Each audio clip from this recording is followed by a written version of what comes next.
Alright, so I'm going to be doing a review of the GoPro HD Hero2. This is a second camera that's been made by the GoPro company. Some things about it is some specs on the camera itself. I've got the list straight from the website right here. There's a lot of different things that have changed from the Hero 1 as opposed to the Hero 2.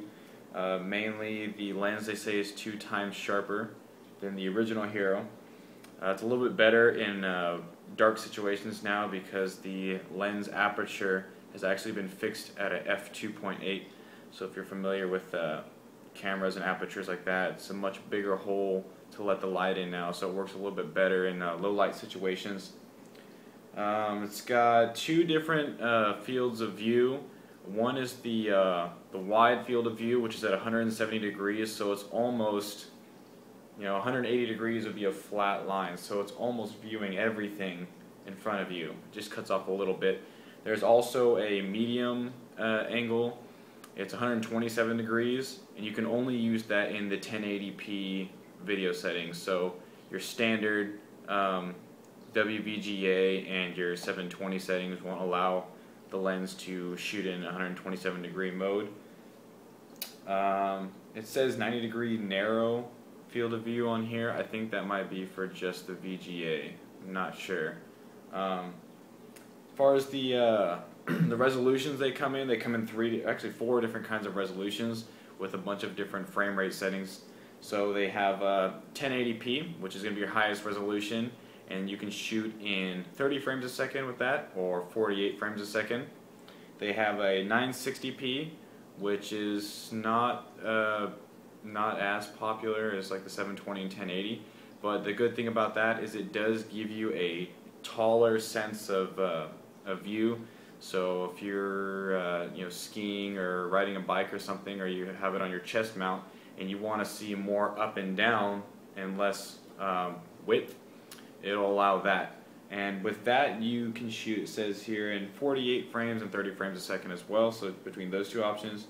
And then the 720p, which you can shoot in 30 frames and 60 frames a second, so you can get some pretty good slow-mo shots with that. Then they also have the WVGA, which is 848 by 480. That you can shoot in 60 frames or 120, so you can get some really nice slow-mo shots. Only problem is it's going to be standard def, which doesn't look all that great. On to some other stuff. It says in here they've got some new auto balance sensor. They got a new, more powerful sensor in the camera than the HD Hero 1, and the auto balance has been updated on that as well. So the colors are a little bit better coming out on the Hero 2 than the Hero 1. It shoots in regular standard pictures as well, so it is a video camera and a camera in itself. Standard with the default settings, it'll shoot at 11 megapixels. You can adjust that to 8 and 5, so you can change the megapixel settings with that. And you can also shoot in the 170 degrees wide angle or the 127 with the just the single shot camera mode.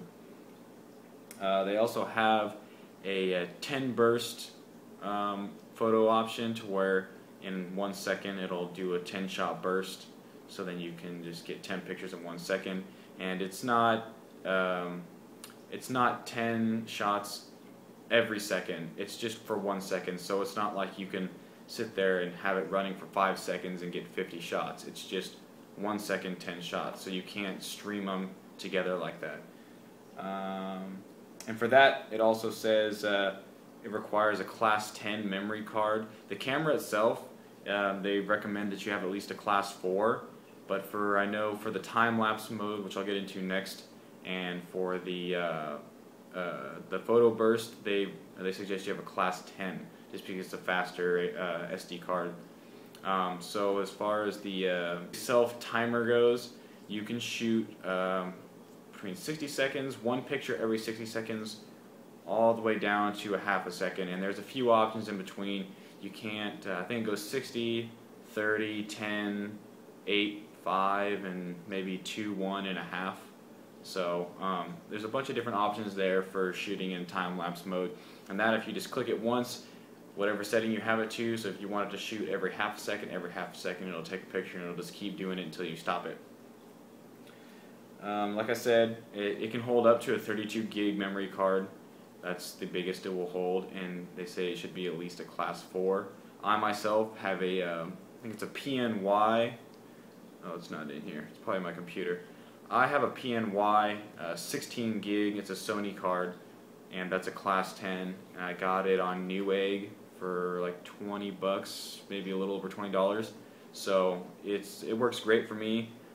With that card, 16 gig, I can shoot at 720p, 60 frames a second, and I can get almost 2.5 hours of video on that 16 gig card. And when you adjust the settings for your recording settings, obviously if you're going to record a higher resolution, it's going to take up more space on your memory card. So you can kind of adjust based on how much memory you have. You know, you can change your settings to kind of accommodate for that. As far as the battery goes, the standard battery that comes in, it comes with just one battery. It is just a regular GoPro battery. It's 1100 mAh, and what that is just pretty much the capacity of electricity or power that the battery can hold. I actually was considering buying the battery backpack, and I actually would not recommend buying it just for a couple of reasons. For one thing, it does make your camera a little bit thicker, and it's going to make it more heavy. So if you have it on your head or you have it on a pole or something to where like the weight matters, you're definitely going to feel it. Also, I did find on Amazon.com, I found a battery set not made by GoPro. It's a third-party creator, which they sold 2 batteries and a battery charger and a wall charger. And these are the batteries right here. One of them is in the camera, so I just have one right here. It's from Wasabi Power, that's the company name, and these are rated at 1400 mAh. So they actually hold more power than the standard GoPro batteries, so they do last a little bit longer. And I got 2 of those batteries, plus this charger right here. The charger is, you just place the battery in there, you can plug it into the wall with the prongs. There's another adapter in here if you're going to take it, I think, to some European countries have the different outlets and stuff, so there was an adapter for that came with it. And it also comes with a car charger adapter, so you just take this, you plug it into the top, like so, and then just plug that into your cigarette lighter. You can charge your battery on the go. Came with a charger and everything in 2 of these batteries, and it was, I can't remember the exact price, it was $20 to $25, which is amazingly cheap for what you're getting. I think the GoPro batteries run for at Best Buy or something like $25 or $30, something like that. It's more expensive to buy a GoPro battery than to get this whole set pretty much. And like I said, it's from a maker called Wasabi Power, and I got it off of Amazon. I couldn't find a website or anything like that. Go check out Amazon.com, search up GoPro battery or Wasabi Power. Like I said, it comes with 2 batteries, comes with a charger, another adapter if you're in some European countries, and a car charger for it. Like I said, 25 bucks or so, and these batteries themselves do actually last longer than the standard GoPro batteries. So don't go out and buy the GoPro batteries at Best Buy, because you're just going to be spending a lot more money than if you were to get it online. Also, with the GoPro batteries, these batteries can be pretty damn tough to get in and out of your cameras. It's just because they're, if you can feel them, they're just a little bit thicker around the edges, so they fit real snug in there. And that's actually how GoPro manufactures their batteries. It's intentional to keep it in there because they don't want it moving around or falling out if the back plate were to come off, which isn't a bad idea. To get around that, all I did was I just took a piece of tape and I just taped it onto the back here, and then I folded it over to make kind of a little tab. Then I just wrapped it around the sides, so when the battery's just sitting inside the camera, you can just grab the tab of tape and pull it right out. It saves a lot of time and frustration if you do it that way.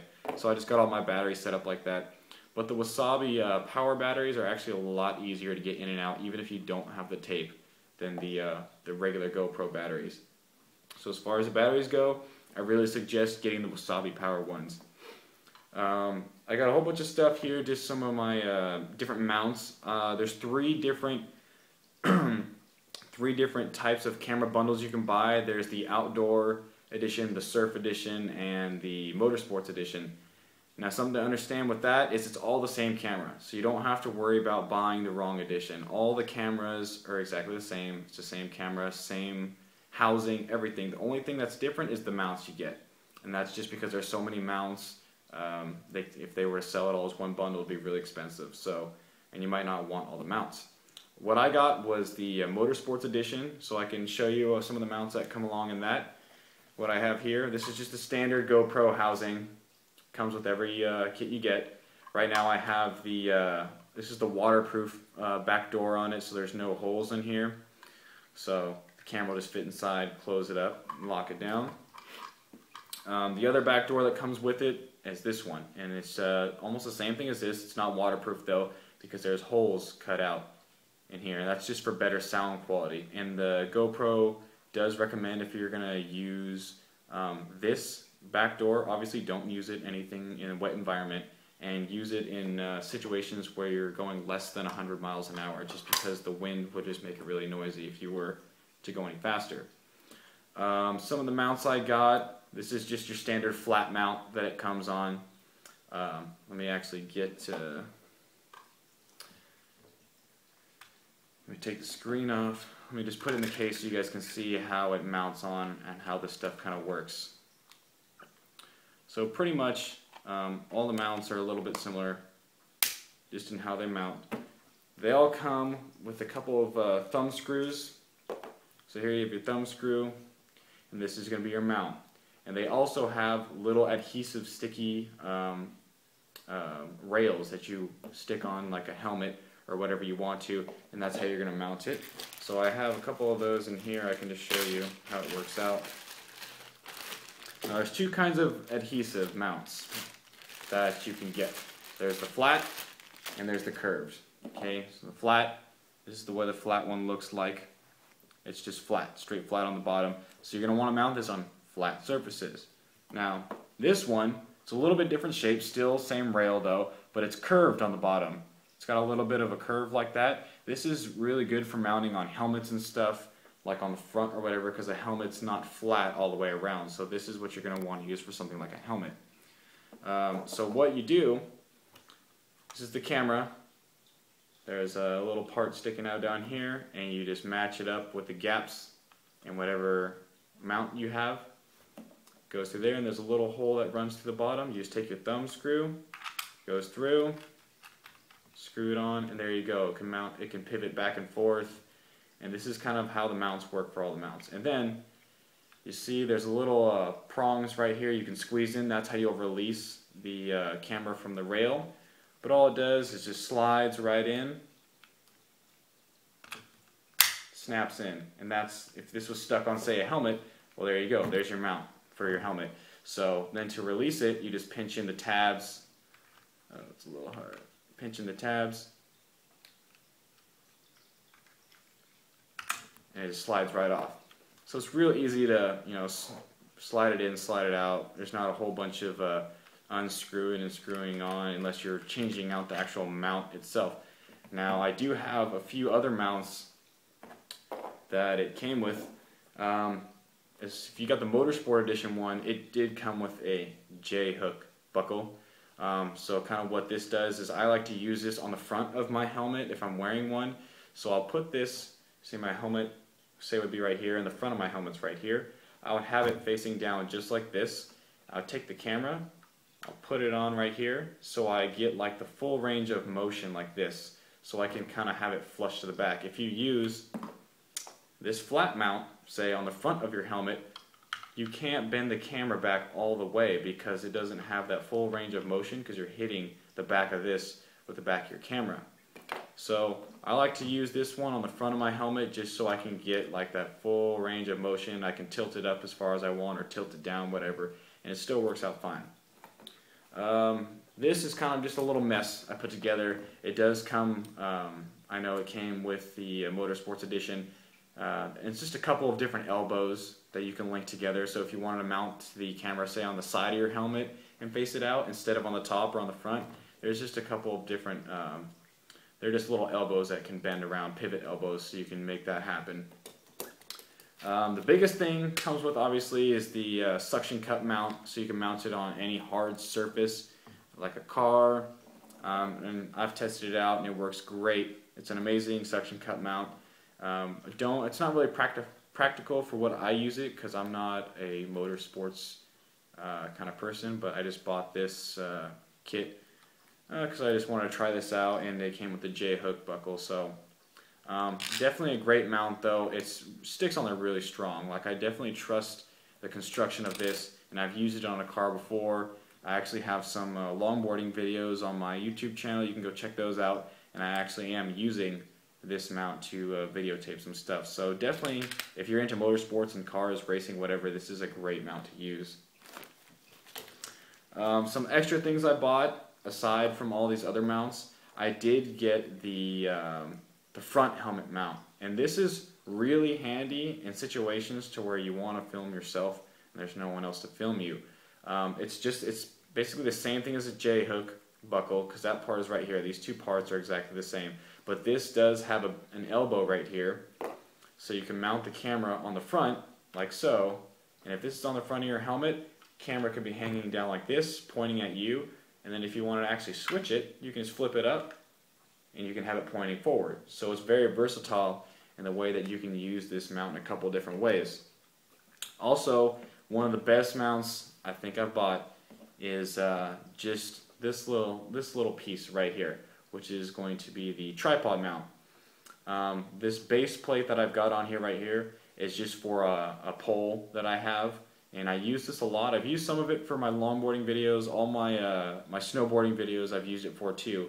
And pretty much this thing slides on a rail onto my pole, and it sticks on there. Then I can just take my camera and mount it on like that, and I can pivot it and everything. So I'll have a long extendable pole, and I can just be holding it out, and the camera will be facing at me, so I can film myself if no one else is around to film me. It was, I think, $8 for that little mount, and it's a great mount. There's a lot of different poles you can buy that will support your GoPro camera. And I think my pole that I got was a QuickPod Pro or something like that. I got it off of Amazon. It was like $30, $35, something like that. And I've been doing a lot of research on poles. I never really found any that people like, but this pole actually is pretty good for the price. It's extendable, and then you can collapse it down to make it smaller. It's a great pole. Definitely recommend it if you're into stuff where you need it, like snowboarding. You can film yourself.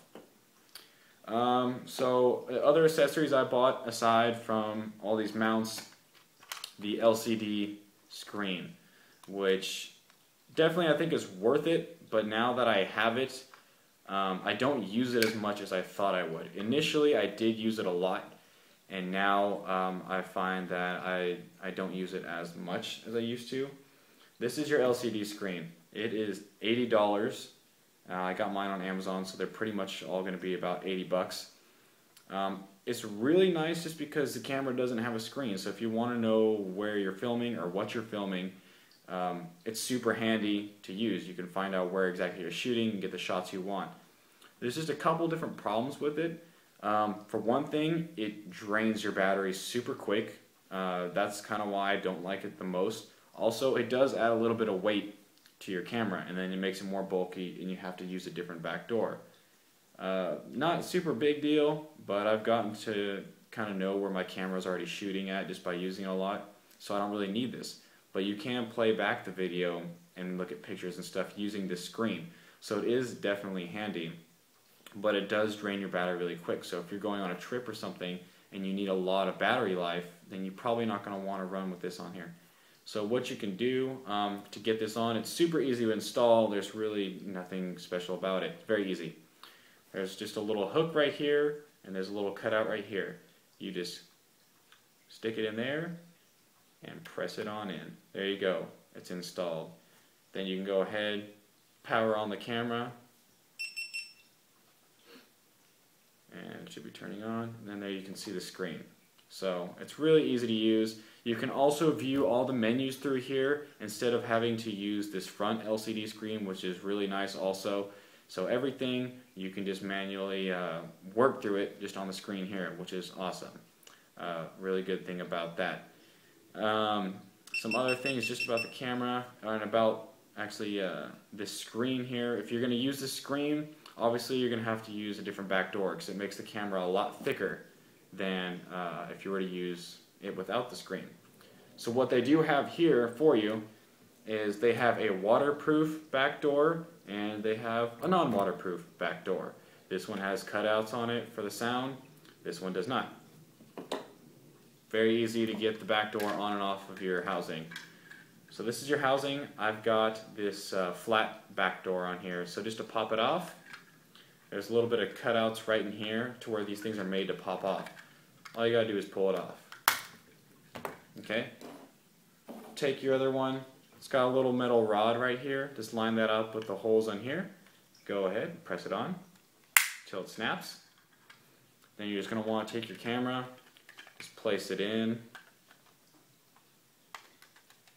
You can fold the top over. Right. There you go. It's that quick, that easy to swap out the screen and the back door for it. And like I said, there's this one is the non-waterproof one.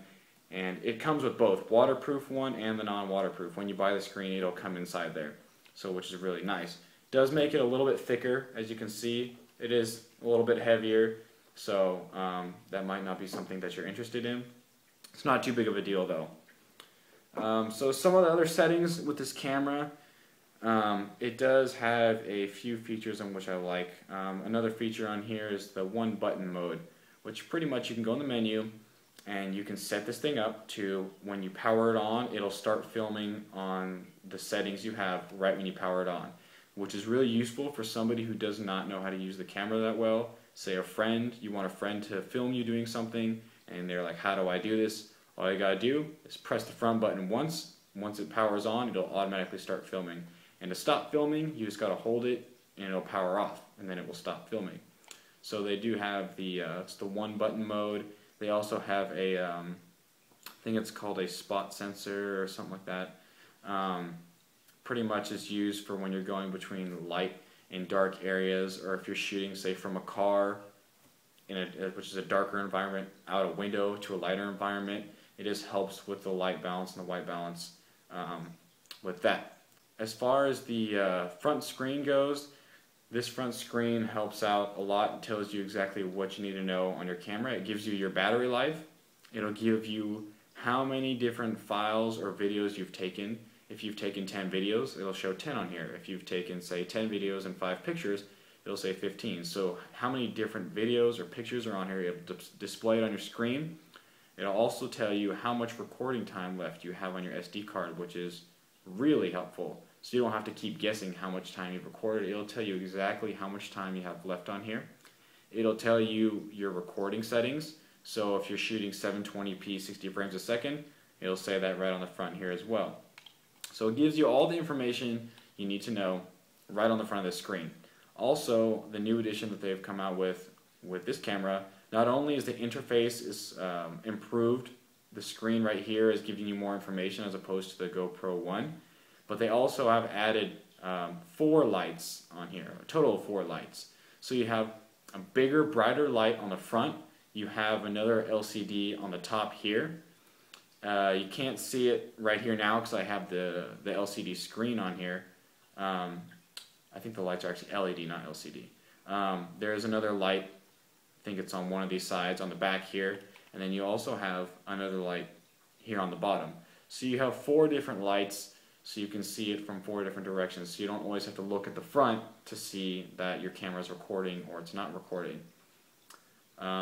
Also, they have added the mini HDMI port, so now you can plug it into your TV and watch it HD through there.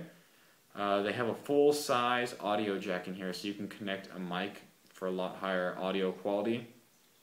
Just your standard, your camera USB plug-in right here, and then I think it's just a regular VGA input here for your TV. So they have those different things. They also have a housing on here. It's called the skeleton housing you can buy.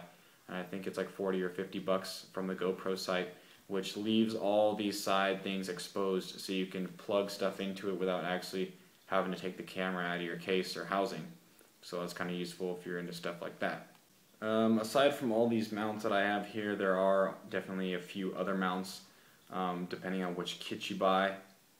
There is a surf mount for surfboards. They have a head strap and a vented helmet mount that comes in the outdoor edition, and they have a chest harness you can buy. There's so many different mounts coming out. Now they're gonna have the Wi-Fi backpack releasing pretty soon here, and they just actually came out with an underwater diving housing, so it's good for snorkeling and diving and stuff like that. That adds a flat lens to the front, so it just gives you the best resolution and sharpness while filming underwater. So there definitely are a big bunch of mix of different mounts you can buy. You can pretty much mount it to anything, you know, the handlebar mounts, or seat post mounts, all the different sticky mounts you can put on it. So it's definitely a very versatile camera. I haven't had the chance to use any other cameras that are competing with it, like the Contour. I've seen it, I've seen video of it. I've just never actually used it myself, but I know that the GoPro is the most popular sports action camera that you can actually wear. TV shows actually use it. I've seen so many different TV shows using GoPros. So if they're going to use this camera to air the footage on live television, you know it's obviously got to be good, because they're not going to put a camera with shitty quality video on TV, which is amazing, because that just really shows how popular it's gotten. Extremely versatile, very durable. The case itself is shockproof, and if you're using the waterproof backing, I think it's waterproof down to like 180 or 90 feet or so.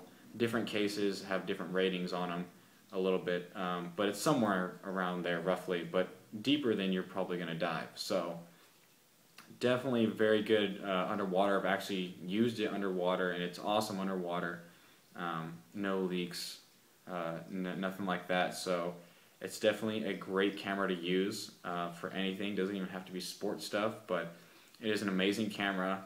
If you think $300 is a little pricey, it kind of might be, but let me tell you, this is the best, probably one of the best $300 I've ever spent. I absolutely love this camera. There's really nothing bad I have to say about it. The video quality is amazing, and it's so small, you can just wear it anywhere. You can mount it anywhere, so anytime you're doing something crazy, you want to show your friends or share with your family, all you gotta do is pick one of these up and wear it, and you can pretty much share all that. So I'm really impressed with the camera. I bought this one, it's the HD Hero2. I bought this right when it came out, because I had a friend who actually had the first Hero camera, and I was so impressed with it, and I was going to pick it up, and then I heard that they were making another one, so I just waited, and I picked this up. So I've had this for a while, and I haven't had any issues with it at all. There's never been a breakdown. I've never had any problems with the camera. There's no bugs in it. It's a great camera. It's amazing. I absolutely love it. If you're into sports or anything like that, I definitely recommend you pick one of these up.